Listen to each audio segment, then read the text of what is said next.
At my sister's wedding, she mocked me. Then the groom's father stood and said, "Ma'am, it's an honor." The invitation arrived on a Tuesday, which should have been my first warning. Good news never comes on Tuesdays. I was in my corner office on the 32nd floor of the Meridian Tower, reviewing quarterly reports that would make most CEOs weep with envy. Data Kindle, my company, my baby, my middle finger to everyone who said I'd never amount to anything, had just closed a deal worth $12 million. The city of Chicago sprawled beneath my floor-to-ceiling windows like a circuit board, all lights and possibilities. My assistant, Marcus, knocked twice before entering. That was our system. 2 knocks meant personal mail, the kind that required my attention, not my secretary's. "This came by courier," he said, placing a cream-colored envelope on my mahogany desk. "Hand-delivered from Georgia." Georgia. The word hit me like a punch I should have seen coming. I hadn't thought about Georgia, really thought about it in months. Maybe longer. I'd trained myself not to. Georgia was quicksand disguised as magnolia blossoms and sweet tea. Georgia was everything I'd run from. I picked up the envelope with 2 fingers, like it might contaminate me. Heavy paper. Expensive. The kind of stationery that whispered old money and older secrets. My name was written in gold ink across the front in handwriting I recognized but wished I didn't. Ms. Naomi Carter. Not Dr. Carter, though I'd earned that PhD in computer science from MIT. Not CEO Carter, though that title was printed on business cards across 3 continents. Just Ms. Naomi Carter, like I was still 22 and begging for table scraps. "Ma'am?" Marcus was still standing there, probably reading the tension in my shoulders. "Everything okay?" "Close the door on your way out," I said, not looking up. "And hold my calls." The envelope felt heavier than it should have. Inside was exactly what I expected and exactly what I'd been dreading for 8 years. "Mr. and Mrs. Harrison Carter, 3 request the honor of your presence at the marriage of their daughter Michelle Catherine Carter to Mr. James Preston Whitfield 4. Michelle was getting married. My little sister, though calling her little felt ridiculous now, since she'd be 28, was getting married to some guy with enough Roman numerals after his name to stock a history textbook. The wedding was in 3 weeks. In Savannah. At the family estate. Of course it was. I set the invitation down and stared at it like it might spontaneously combust. Part of me hoped it would. The other part, the part one kept locked away behind steel walls and doctoral degrees, wanted to touch those gold letters, to trace my sister's name like I used to trace words in the picture books we'd read together when she was small. Before everything changed. Before I became the family embarrassment. Before I learned that being too smart, too ambitious, and too black in a family that prided itself on being post-racial was a combination that made Sunday dinners feel like battle zones. I walked to my window and pressed my forehead against the cool glass. 32 floors below. People moved like ants, each carrying their own collection of secrets and scars. I wondered how many of them had families that felt like foreign countries, places you were born but could never really belong. The last time I'd spoken to Michelle was 8 years ago, the night before I left for Chicago. She was 20, home from her junior year at Spelman, full of dreams about joining the family business and making it more inclusive. She'd cornered me in my childhood bedroom, surrounded by half-packed boxes and the ghosts of who I used to be. "Don't go, Naomi," she'd said, using the nickname no one else was allowed to say. "We can change things. Together." But I was already gone, wasn't I? I'd been gone since the day our father explained why my innovations weren't a good fit for Carter Holdings. Since the board meeting where I'd presented a proposal that would have revolutionized their supply chain, only to watch them nod politely and pivot to discussing golf tournaments. Since I'd overheard our grandmother telling a friend that I was a bit too intense for their taste. Too intense. Too ambitious. Too everything they couldn't package and sell to their country club friends. So I'd left. Packed my degrees, my dreams, and my determination into a U-Haul and driven north until the magnolias couldn't follow me. Built my company from nothing but code and caffeine and the bone-deep need to prove that their table wasn't the only one in the room. Now Michelle wanted me at her wedding. I picked up my phone and scrolled to her contact. I never deleted it, though I'd never called it either. Her profile picture was still from college, smiling in her Spellman sweatshirt, looking young and hopeful and exactly like someone who believed families were supposed to love each other unconditionally. My thumb hovered over her name. One call. That's all it would take to bridge 8 years of silence. Instead, I opened my laptop and pulled up the Carter Holdings website. Still the same corporate speak about family values and generational excellence. Still the same board of directors, all men. All white except for the one black face they'd added last year for optics. Still no women in leadership roles. Still no place for someone like me. But then I noticed something that made my breath catch. The company's stock had dropped 18% in the last quarter. Their biggest competitor, a firm I'd been quietly monitoring, had just acquired 3 of their major clients. Carter Holdings, the dynasty that had survived and the 2008 recession, was struggling. I closed the laptop and picked up the invitation again. This time, I read past Michelle's name to the smaller print at the bottom. Reception to follow at the Carter family estate. Black tie optional. Black tie optional. I almost laughed. Everything about my family was optional: love, acceptance, basic human decency. All optional, all conditional, all dependent on how well you fit their vision of what a Carter should be. But maybe that was exactly why I needed to go. I picked up my phone and dialed my travel agent. Rebecca? It's Naomi Carter. I need a flight to Savannah. First class. Open return. Business or pleasure? She asked. I looked at the invitation one more time, and my sister's name written in gold ink at the family crest that had never quite felt like mine. Neither, I said. Call it unfinished business. Because maybe it was time to show them exactly what they'd let walk away. Maybe it was time to attend their perfect wedding in my imperfect skin and watch them try to explain who I'd become. Maybe it was time to stop running from Georgia and start making Georgia reckon with me. As I hung up the phone, I realized I was smiling for the first time all day. This was going to be interesting. The Carter estate looked exactly like a postcard from hell. I'd forgotten how imposing it was. All white columns and wraparound porches, Spanish moss dripping from ancient oaks like nature's own funeral shroud. The circular driveway could accommodate a small army, which was fitting since my family had always treated social gatherings like military campaigns. My rental car, a sleek black Tesla that cost more than most people's annual salary, looked out of place among the parade of Bentleys and Mercedes already parked along the manicured lawn. Old money didn't believe in electric vehicles. Too progressive. Too forward-thinking. Too much like admitting the world was changing. I sat in the driver's seat for a full minute, engine humming quietly, gathering my armor. The girl who'd left this place 8 years ago had been desperate for approval, willing to shrink herself into whatever shape might finally be acceptable. That girl was deceased.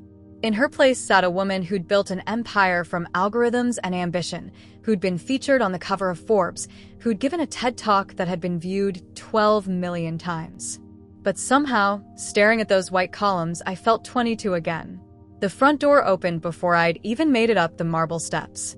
Aunt Patricia stood framed in the doorway like a portrait of Southern hospitality, complete with pearls and a smile that never quite reached her eyes. "Well, look what the cat dragged in," she said, arms spread wide for a hug that felt like a business transaction. Naomi Carter, as I live and breathe. Aunt Patricia. I submitted to the embrace, noting how she held me just long enough to be polite but not long enough to be genuine. "You look well." "Oh, honey, you're too kind. Though I have to say." She stepped back, eyes scanning me from head to toe like I was livestock at auction. "That outfit is certainly interesting." I glanced down at my ensemble, a tailored black blazer over dark jeans and Italian leather boots. Simple, professional, expensive, though not obviously so. In Chicago, this outfit commanded boardrooms. Here, apparently, it commanded judgment. "Thank you," I said, because there was power in refusing to be ashamed. "Well, come in, come in. Everyone's dying to see you." The foyer hadn't changed. Same marble floors that echoed your footsteps back at you like accusations. Same crystal chandelier that cast rainbow shadows across walls lined with portraits of deceased white men who'd built their fortune on the backs of people who looked like me. Same suffocating feeling that you were walking through a museum dedicated to your own inadequacy. The house buzzed with pre-wedding energy. Women in pastel dresses floated between rooms like southern belles playing dress-up, their voices a constant hum of gossip and champagne-fueled laughter. Men gathered in clusters, talking stocks and golf handicaps with the casual authority of people who'd never doubted their place in the world. And the whispers followed me like smoke. Is that really her? 8 years, can you believe it? I heard she's doing something with computers. Such a shame about the family rift. She looks so urban. Urban, their favorite euphemism. As if ambition had a zip code, as if success came with an expiration date on your southern accent. I moved through the crowd with practiced grace, nodding at relatives I barely remembered, accepting air kisses from women who'd probably discussed my life choices over their book club wine. No one asked about my company. No one mentioned my achievements. I was a curiosity, a family artifact they'd almost forgotten they owned. Naomi. Michelle's voice cut through the chatter like a bell. I turned to see my sister descending the grand staircase in what could only be described as bridal armor, a cream silk robe that probably cost more than most people's cars, her hair in perfect curls, makeup applied with the precision of a master artist. She was beautiful. She'd always been beautiful. Where I was sharp angles and serious expressions, Michelle was all curves and easy smiles. Where I questioned everything, she accepted the world as it was presented to her. Where I fought for my place at the table, she'd been born with a reserved seat. You came. She reached the bottom of the stairs and opened her arms, but something in her smile felt rehearsed. I wasn't sure you would. I said I would. I accepted her hug, noting how she held me at arm's length afterward, like she was appraising damage. Well, don't you look? She tilted her head, that smile never wavering. Thrift store chic. How very authentic of you. The words hit their mark, designed to sting without seeming overtly hostile. Classic Michelle. She'd perfected the art of the backhanded compliment in middle school and apparently hadn't lost her touch. Thank you, I said again, because refusing to engage was its own kind of victory. You look beautiful. Happy. I am happy. Her eyes glittered with something that might have been triumph. Everything's perfect, just like I always dreamed. I nodded, studying her face. The Michelle I remembered used to dream of changing the world, of making Carter Holdings into something more than just another old boys club with good PR. This Michelle seemed content to be its princess. The rehearsal dinner starts at 7, she continued, already turning away to greet other guests. I hope you brought something more appropriate to wear. I watched her glide back into the crowd, accepting congratulations and compliments like they were her natural birthright. Around me, the whispers continued, the careful assessments, the polite curiosity about the prodigal daughter who dared to build something beyond these walls. But I wasn't here to play their games anymore. I wasn't here to prove anything or beg for acceptance or justify my choices. I was here to bear witness. To watch my sister marry into the same system that had tried to crush me, and maybe, just maybe, to remind them all of what they'd lost when they decided I was too much trouble to keep.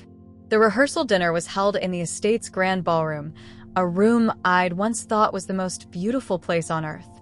Crystal chandeliers cast warm light over tables dressed in ivory linens and gold accents, each centerpiece a masterpiece of white roses and baby's breath. Everything was perfect, from the placement of the silverware to the precisely folded napkins. It was the kind of perfection that took teams of people months to plan and millions of dollars to execute. I'd changed into a midnight blue dress, simple, elegant, and definitely not thrift store anything. But as I entered the ballroom, I felt the familiar weight of being assessed and found wanting. Conversations paused as I passed, eyes tracking my movement like I was an exotic animal who'd wandered into their carefully curated world. Naomi, a voice boomed from across the room. Uncle Harrison, Michelle's father and the current CEO of Carter Holdings, approached with his trademark smile. He'd always been good at making grand gestures that meant nothing. "There's our wandering daughter. Come, let me introduce you to some people." He guided me toward a cluster of men in expensive suits, their faces bearing the comfortable smugness of people who'd never doubted their own importance. These were the movers and shakers, the old boys network that kept the wheels of Southern commerce turning. "Gentlemen, I'd like you to meet my niece, Naomi. She's been exploring her options in Chicago." Exploring her options. Like I'd been on some extended gap year instead of building a multi-million-dollar company from scratch. "Chicago," one of them mused, as if I'd said I'd been living on Mars. "What brings you up there?" "Work," I said simply. "Oh, what kind of work?" Another asked, his tone suggesting he expected me to say something appropriately feminine. "Event planning, maybe, or boutique management." "Technology." They nodded politely, the way people do when they're not really listening. Technology was probably code for secretary at a tech company in their minds. I didn't elaborate. There was a certain power in being underestimated, in watching people make assumptions that revealed more about them than they intended. "Well, that's nice, dear," Uncle Harrison said, patting my shoulder like I was still 12. "It's good to have hobbies." Hobbies. My company that employed over 200 people and had contracts with Fortune 500 companies was a hobby. I excused myself and found a seat at one of the back tables, content to observe rather than participate. This was Michelle's show, after all. I was just the supporting cast, the cautionary tale, the family member who'd chosen ambition over belonging. The groom, James, was exactly what central casting would order for a Southern gentleman. Tall, blonde, effortlessly charming, with the kind of smile that probably got him out of speeding tickets. His family was old Charleston money, the kind that came with shipping fortunes and historical plaques.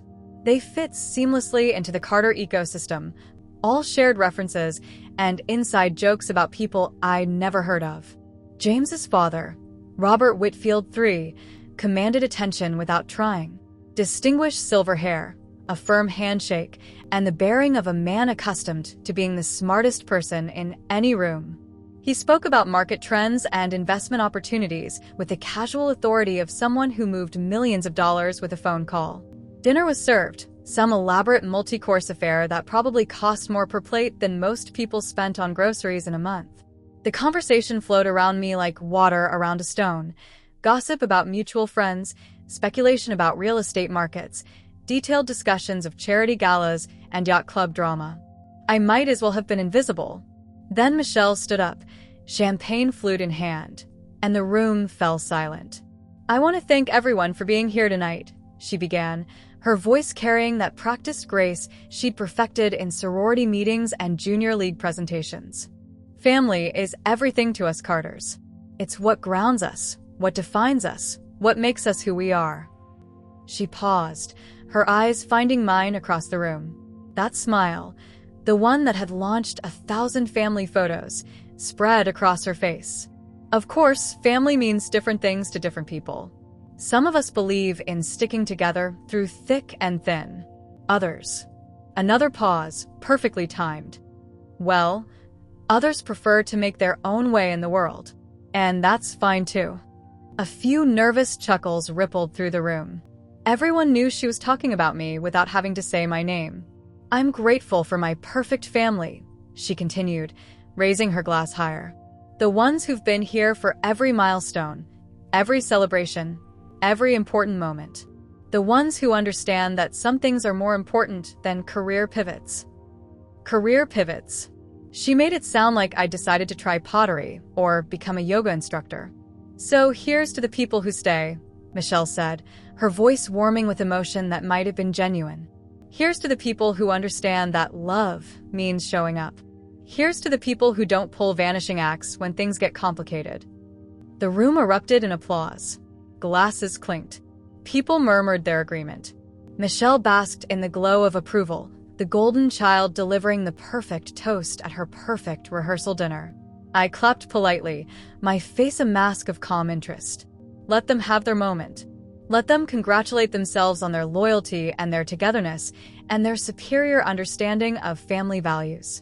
What they didn't know, what none of them knew, was that the company I'd built had recently outbid Whitfield Maritime for a major official contract. The same Whitfield Maritime that James's family had been running for generations. The same contract that would have saved them from the financial troubles I'd heard whispered about in certain business circles. I sipped my champagne and smiled, a real smile this time. Sometimes the best revenge was simply being excellent. The applause was still echoing through the ballroom when Robert Whitfield 3 rose from his seat at the head table. His movement was deliberate, commanding, the kind of gesture that didn't require a spoon tapping against crystal to demand attention. The room instinctively quieted, 200 pairs of eyes turning toward the distinguished patriarch of the Whitfield family.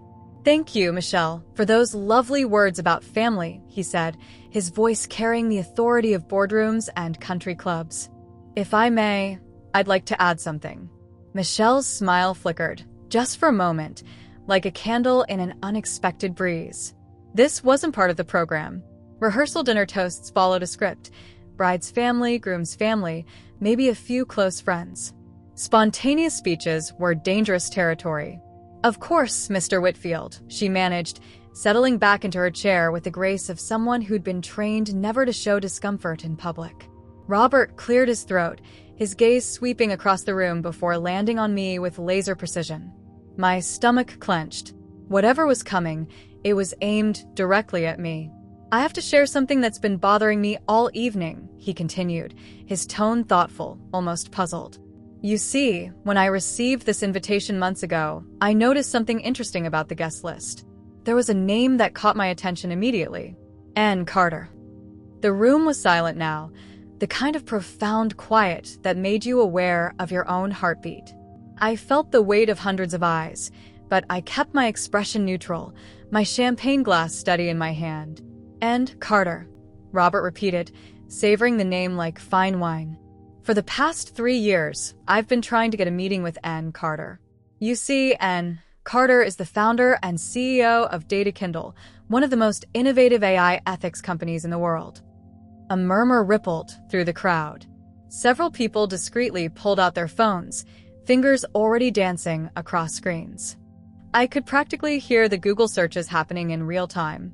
"DataKindle has revolutionized how we think about algorithmic bias," Robert continued, his voice gaining enthusiasm. "Their work on fair lending algorithms alone has saved the banking industry from countless discrimination lawsuits. And their research on AI transparency? Groundbreaking. Absolutely groundbreaking." Uncle Harrison's face had gone pale. Michelle was staring at her future father-in-law like he'd suddenly started speaking Mandarin. James looked confused, glancing between his father and me like he was trying to solve a puzzle with missing pieces. "I've read every paper Ann Carter has published," Robert went on, warming to his subject. "I've watched the TED Talk, brilliant analysis of how artificial intelligence can perpetuate systemic inequalities if we're not careful. I've recommended DataKindle's consulting services to at least a dozen companies in my network." He paused, his eyes finding mine again across the room. What I couldn't figure out, sitting here tonight, was why Ann Carter would be at my son's wedding. The name seemed familiar in a different context, but I couldn't quite place it. His smile was genuine now, tinged with something that looked like wonder. Then it hit me. Ann Carter. Naomi Carter. The silence that followed was deafening. You could have heard a pearl earring drop on the marble floor. "Ma'am," Robert said, his voice carrying across the ballroom like a benediction, "it's an honor." The room erupted. Not in applause, not yet, but in a chaos of whispered conversations and frantic phone checking. I could see the exact moment when people found my company's website, when they saw the Forbes articles, when they realized that the family afterthought they'd been politely ignoring was worth more than most of their trust funds combined. DataKindle just secured a $40 million contract with the Department of Defense, Robert continued, either oblivious to or enjoying the chaos he'd created. And rumor has it they're being courted by 3 different venture capital firms for a Series C funding round that would value the company at over $200 million. Michelle's champagne glass slipped from her fingers, shattering against the edge of the table. The sound cut through the murmur of conversations like a gunshot. "I've been trying to get a partnership meeting for months," Robert said, directing his comments to me now, ignoring the stunned faces around the room. Whitfield Maritime has been looking to modernize our logistics algorithms, and DataKindle's work on supply chain optimization is exactly what we need. My assistant has left at least 6 messages with your office. I found my voice, though it felt rusty from disuse. I remember. We've been selective about our maritime partnerships. Understandably so. Your standards are legendary in the industry. He raised his own glass in my direction. Ladies and gentlemen, I give you Dr. Naomi Carter, one of the most brilliant minds in artificial intelligence ethics and apparently our newest family member. The applause that followed was different from the polite clapping that had greeted Michelle's toast. This was the sound of recognition, of respect, of people suddenly realizing they'd been sitting next to greatness without knowing it. I stood slowly, accepting the acknowledgement with a nod that I hoped conveyed grace, without gratitude. I had needed their validation 8 years ago, and I didn't need it now. But watching Michelle's perfect composure finally crack, watching her realize that her moment of triumph had become someone else's vindication, was worth every uncomfortable minute I'd spent in this room. "Thank you, Mr. Whitfield," I said, my voice carrying clearly across the ballroom. "Perhaps we should schedule that meeting after all." His smile was genuine, the smile of a businessman who just discovered an opportunity he hadn't expected. "I'll have my assistant call yours Monday morning." As I sat back down, the conversations around me had shifted entirely. Suddenly, everyone wanted to know about my company, my work, my plans. Suddenly, I wasn't the family disappointment who'd chosen career over loyalty. I was N. Carter, and N. Carter was someone worth knowing. The transformation was immediate and electric. Within seconds of Robert Whitfield's revelation, the ballroom had become a hive of frantic activity. Phones emerged from clutches and jacket pockets, like weapons being drawn. The soft glow of screens illuminated faces that had suddenly become very interested in technology.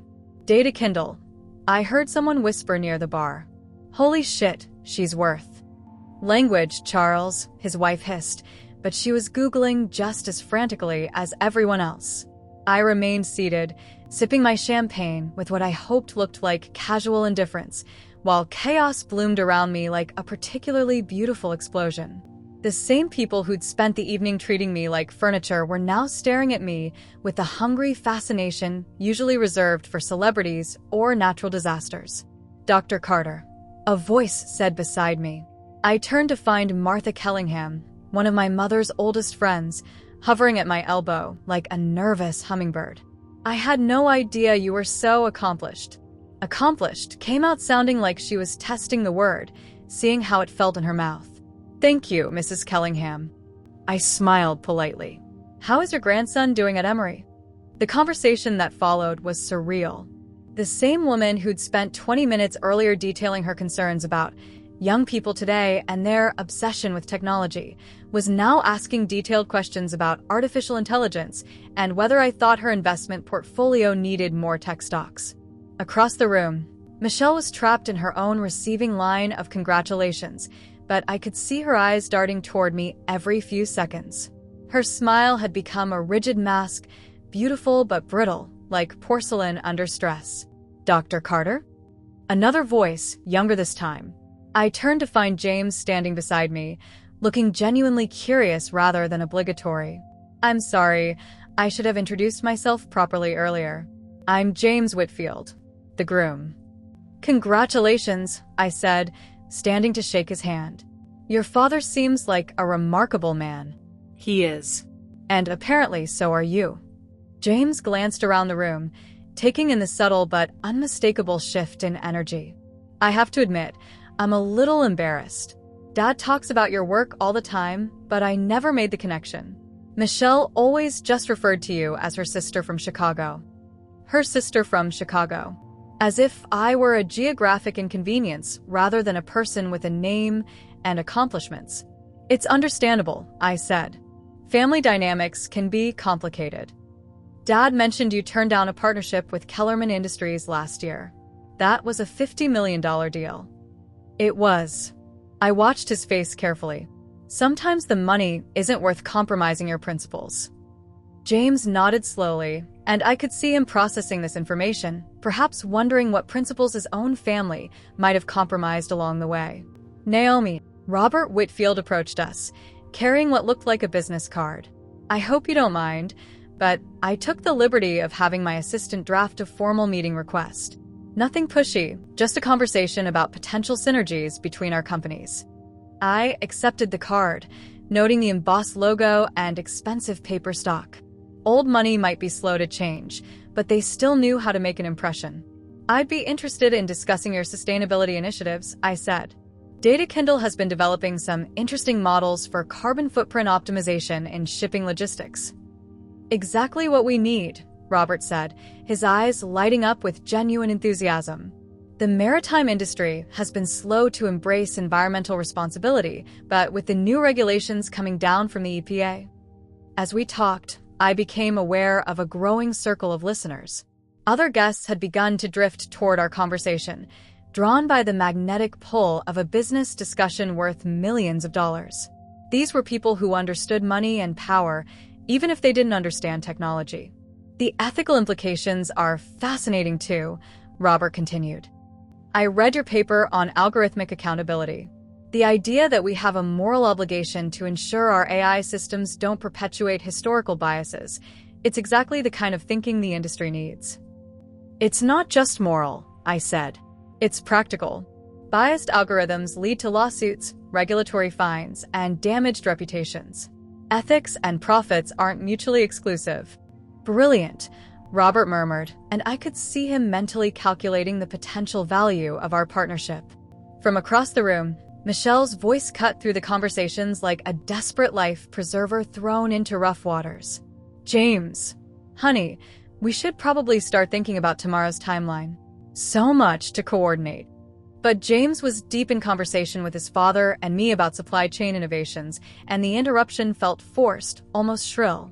Michelle tried again, this time approaching our group directly. I'm so sorry to interrupt this fascinating business talk, she said, her smile so bright it could have powered the chandeliers. But we really should focus on the wedding. After all, that's why we're all here, isn't it?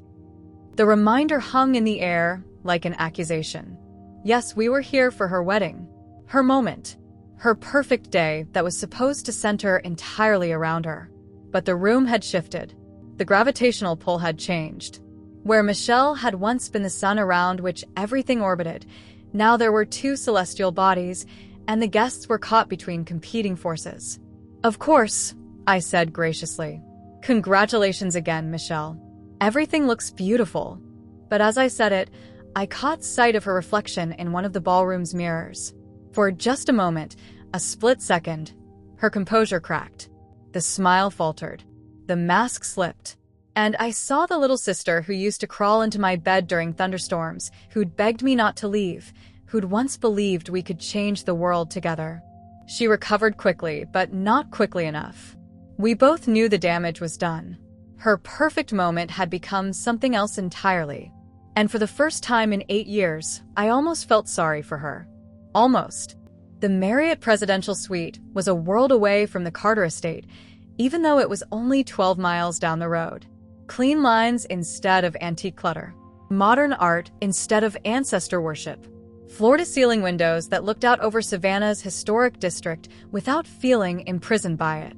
I kicked off my heels and poured myself a glass of wine from the bottle room service had delivered, a 2018 Opus One that cost more than some people's monthly rent. The irony wasn't lost on me.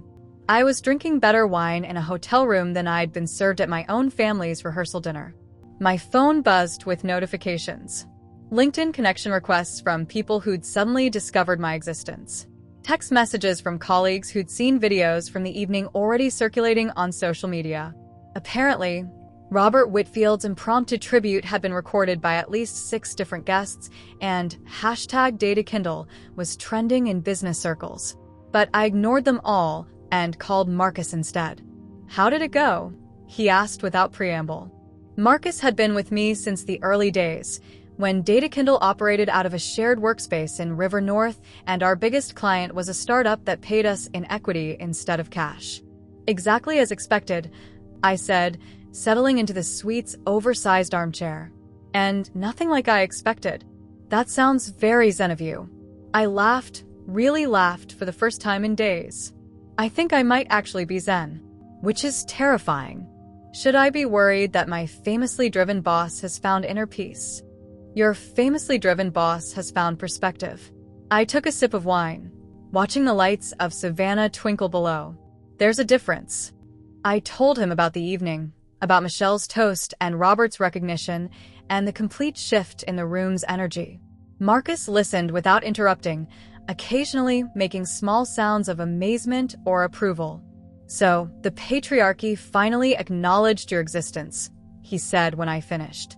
How does it feel? Anticlimactic, I said, surprising myself with the honesty. 8 years ago, that moment would have meant everything to me. Tonight, it was just confirmation of what I already knew, which is that I didn't need their permission to be extraordinary. Marcus was quiet for a moment. Are you going to the wedding tomorrow? I'd been wondering the same thing. The original plan had been to attend the ceremony, fulfill my obligation, and fly back to Chicago with my dignity intact. Mission accomplished in a way. I'd shown them who I'd become. I'd proven that their rejection hadn't broken me. But sitting in that hotel room, surrounded by luxury I'd earned through my own brilliance and determination, I realized I didn't need to prove anything anymore. Not to them. Not to anyone. No, I said. I think I've said everything I came here to say. Without saying a word. The best kind of statement. After we hung up, I opened my laptop and found 17 new emails in my business account.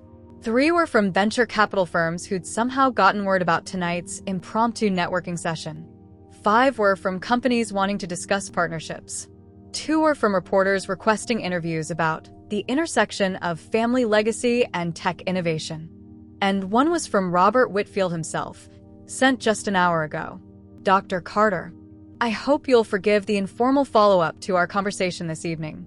After researching Data Kindle's work more thoroughly, I'm even more convinced that a partnership would benefit both our companies. Whitfield Maritime has been struggling with outdated logistics systems for years, and your expertise in algorithmic optimization could be transformative for our entire operation. I'm prepared to offer a consulting contract worth $2.3 million for an initial 6-month engagement, with a possibility of a longer-term partnership if the results meet expectations. I know this is unusual timing, but in my experience, the best opportunities don't wait for convenient schedules. Would you be available for a call next week to discuss details? Respectfully, Robert Whitfield III. I stared at the screen for a long moment. $2.3 million. Enough to fund Data Kindle's expansion into Europe. Enough to hire the additional researchers I'd been wanting. Enough to prove, once and for all, that leaving Georgia had been the best decision I'd ever made. I drafted a reply accepting the meeting, then saved it to my drafts folder. Some things were worth sleeping on, even when the answer was obvious. The next morning, I woke to sunlight streaming through the hotel windows and a sense of peace I hadn't felt in years. Not the desperate peace of someone trying to convince themselves they're happy, but the deep, bone-level satisfaction of someone who knows exactly who they are and what they're worth. I packed my bags methodically, folding each item with the care of someone who'd learned that details mattered. At checkout, the desk clerk asked if I'd enjoyed my stay in Savannah. Very much, I said and meant it. The Uber to the airport took me past the Carter estate one last time. I could see the white tents being erected on the back lawn, the caterers' trucks lined up like soldiers preparing for battle. Michelle's perfect day was beginning, and I wished her genuine happiness. She'd chosen her path, just as I'd chosen mine. At 30,000 feet, flying north toward Chicago and everything I'd built, I opened my laptop and hit send on Robert Whitfield's email. Then I opened a new document and began sketching out ideas for Data Kindle's next phase of growth. Below me, Georgia shrank to postcard size, then disappeared altogether beneath the clouds. I was going home.